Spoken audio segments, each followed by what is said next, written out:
Bapak, Ibu, dan saudara-saudariku yang terkasih di dalam Tuhan, dalam Injil kita mendengar banyak sekali Tuhan mengatakan jangan takut. Tapi bagaimana mungkin kita manusia ini jangan takut? Tapi ini kenyataan, Tuhan mengatakan jangan takut. Seringkali manusia itu kalau berfokus pada masalah, saya nggak tahu ya, mungkin saya sendiri gitu ya. Tapi nggak tahu Bapak, Ibu, dan saudara-saudari. Ketika saya berfokus pada satu masalah dan masalah ini menurut saya penting, maka saya kadang-kadang terlalu fokus dan akhirnya melupakan bahwa di samping-samping saya ada malaikat-malaikat yang bisa membantu saya. Dan itu menjadi sempit, masalah itu menjadi keruh. Dan akhirnya membuat saya nggak bisa ini kayaknya. Padahal di samping saya ada romohan yang super power gitu ya. Tinggal saya berkata kepada romohan, maka ya sebenarnya ada jalan keluar. Tapi karena saya terlalu berfokus pada masalah itu, sehingga melupakan di sekeliling saya ada seseorang yang bisa membantu saya, atau ada malaikat yang sungguh-sungguh bisa menyelamatkan saya. Dan inilah kejelekan dari manusia, dari saya tentu saja, tidak tahu dari Bapak, Ibu, saudara-saudari. Oleh karena itu mungkin kita juga bisa melihat bahwa Tuhan mau mengatakan ini kepada kita. Pertama-tama dalam minggu biasa yang ke-12 ini, Tuhan mau mengingatkan kepada kita bahwa kita jangan takut akan hidup kita. Bukan berarti kalau jangan takut akan hidup kita, maka tidak ada masalah apapun. Sehingga ya sudah, jangan takut, bebas. Enggak.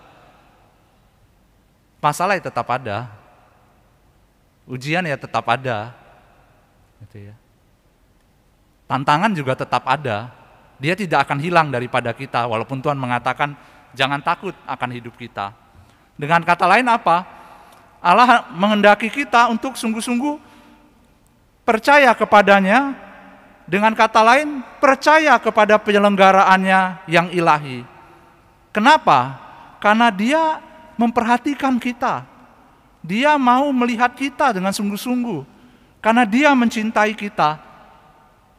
Dan dia mau mengatakan kepada kita bahwa kita tidak akan pernah sendirian. Ada saya gitu ya, tidak pernah sendirian. Oleh karena itu Allah tidak akan pernah meninggalkan kita apapun yang kita lakukan, apapun yang terjadi dalam hidup kita.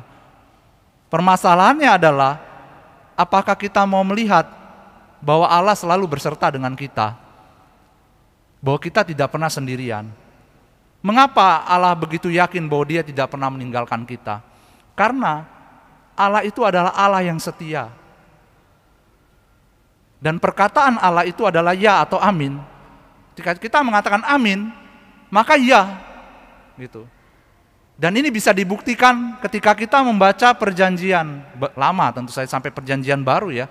Penggenapan dari Allah menyertai kita dalam perjanjian baru. Tetapi dalam perjanjian lama kita bisa melihat bagaimana Allah menyertai bangsa Israel.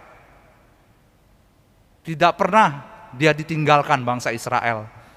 Bahkan bangsa Israel mengeluh pun Allah tetap menyertainya. Ya, ketika Musa membawa mereka melalui Laut Merah dari perbudakan Mesir ya, dikeluar. Lalu tiba di padang gurun, bangsa Israel mengeluh. Waduh Tuhan, lebih baik enaknya ya kami ini di Mesir karena ada cukup makan, cukup minum, segalanya. Kalau di padang gurun kami mati kelaparan. Tuhan memberikan apa? Mana.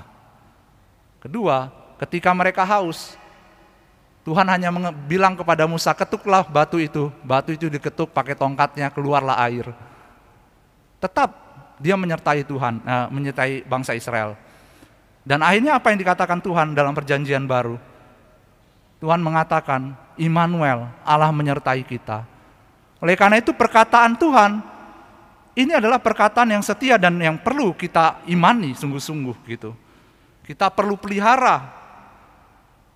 Supaya kita bisa sampai ke sana, Tuhan juga menawarkan kepada kita satu syarat, yaitu syaratnya adalah menggantungkan diri kita pada Tuhan.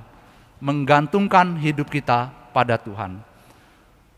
Oleh karena itu Bapak, Ibu, dan saudara-saudari yang terkasih dalam Injil, hari ini Yesus bersabda kepada ke-12 muridnya, janganlah kamu takut kepada mereka yang memusuhimu, karena tidak ada sesuatu pun yang tertutup yang tidak akan dibuka, dan tidak ada sesuatu pun yang tersembunyi yang tidak akan diketahui. Apa yang aku katakan kepadamu dalam gelap, katakanlah dalam terang.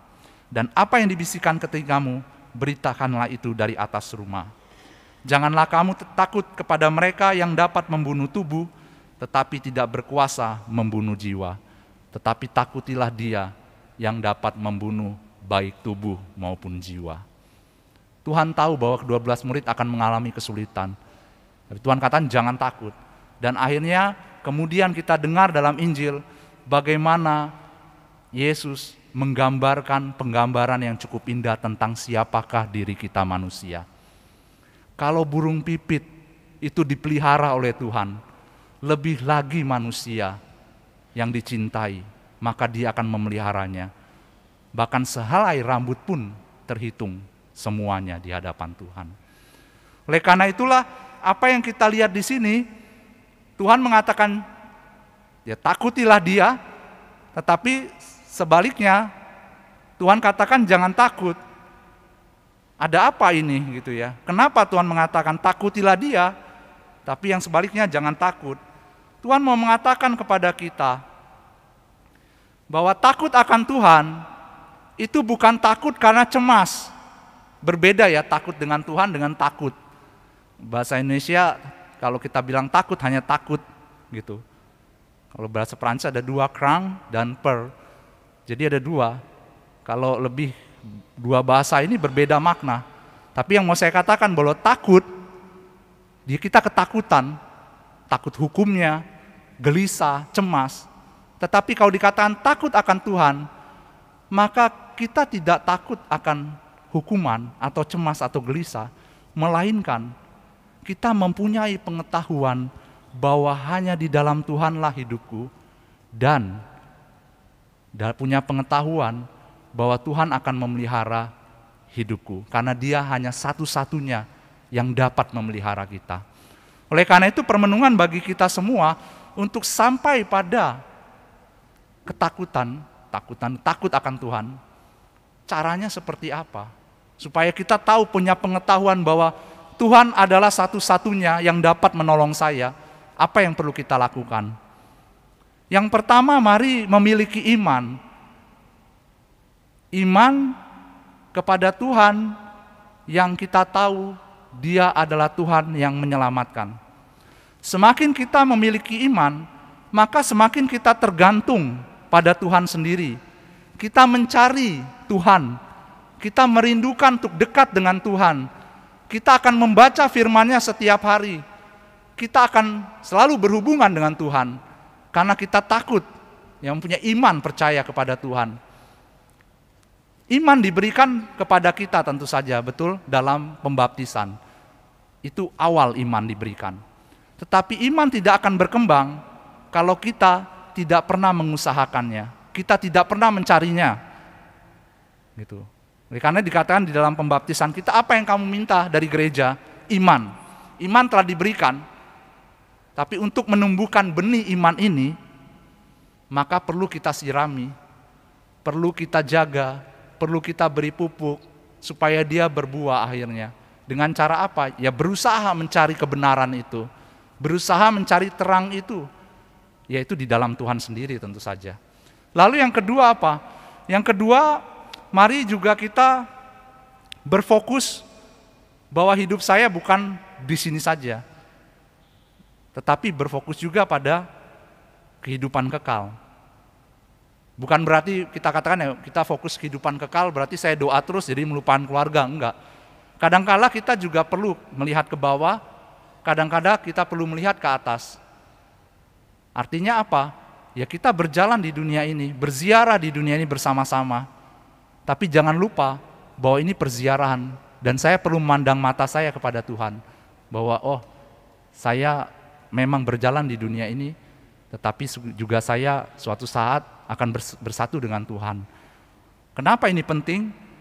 Karena ketika kita kadangkala melihat ke atas tertuju pada Tuhan, maka kita punya kekuatan untuk menghidupi masa kini, masa sekarang di dunia ini. Kita tahu bahwa Tuhan yang memberikan kekuatan, Oleh karena itu saya bergerak maju ke depan bersama dengan Tuhan. Dan dua hal ini yang perlu kita minta pada hari ini dalam perayaan Ekaristi. Pertama iman, supaya tambahkanlah iman kami Tuhan. Dan yang kedua, ya supaya kita juga melihat dalam perayaan Ekaristi, inilah tubuhku yang kuberikan kepadamu. Inilah tubuhku. Dan kita memandang bahwa memang suatu saat saya akan bersekutu bersama dengan Tuhan. Oleh karena itu Bapak Ibu dan saudara-saudariku yang terkasih, marilah kita memohon pada Tuhan sendiri bersama dengan Bunda Maria, Bunda kita, supaya kita juga diberi iman oleh Tuhan melalui perantaraan Bunda Maria, dan akhirnya juga kita boleh sungguh-sungguh setia dalam mengikuti kehendak Tuhan sendiri. Oleh karena itu mari kita hening sejenak di hadapan Tuhan.